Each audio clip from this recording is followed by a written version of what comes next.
the vlogs is make fun of everyone. That's pretty much what our trend is so far of vlog.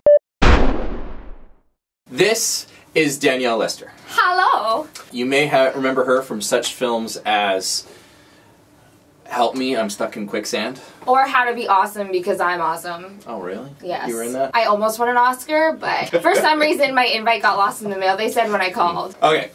This year we're going to do some Fringe Festival reviews. Danielle and I are going to be doing them, and we decided to switch it up a little bit. We'll still do the normal reviews. We'll give you your 5-star kind of deal. But we want to find this year, everywhere we go at the Fringe, we're going to discover where is God. So where is God at the Fringe? There's lots of different places here that will, like, broaden our horizons. Absolutely. That's what this means. Yeah. And of course, there are some shows you might want to avoid, and so we're going to find out all the ones you should avoid, but we're going to find the ones that you should go to, and the things that you should experience, and where you can find God at the Fringe. We're at the media launch for the Fringe Festival.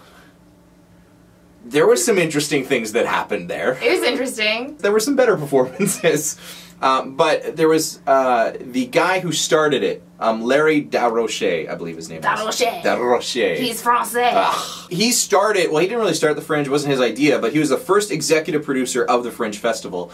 And he said, oh, how did he say that? The reason why they wanted to start the Fringe Festival is to give people a different perspective of what theater really is. He went on to talk about how there's just, you know, everybody's like, oh, you gotta be all dressed nice, you gotta sit in your seat. And tie and like numbered seats. Yeah, but he just, you know, theater is something that happens every day, all day and every day.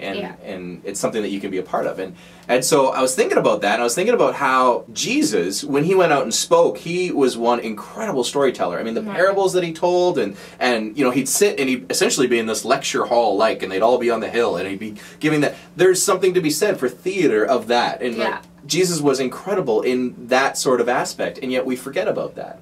And, you know, as Christians, we can think of theater as just like, well, that's a place of just utter and complete debauchery. And, you know, it's something, well, maybe we'll kind of do a, you know, a little skit on a Sunday morning. But there's so much more to it, and there's so much more that we can learn, and so... Well, and one thing he said, too, was about how it's about the connection between the audience and the performers. And, I mean, being a Christian, right, it's about your relationship between yourself and God. So I really liked how that aspect could kind of be pulled in. And he talked a little bit, too, about the community. Yeah. Like, he just talked, like, how, you know, everybody has this community that is centered around all the shows. Like, have you seen this show? Have you seen that show? And there's such camaraderie in the midst of that. And if we're a part of that community, what better place to share, you know, who God is in the midst of all of that. So that's our goal this year. Fringe Festival, July 18th to 29th. Yeah. And so beyond means, check out the blog that we'll have online of all the reviews of the shows, ones that you should go and see, ignite107.com.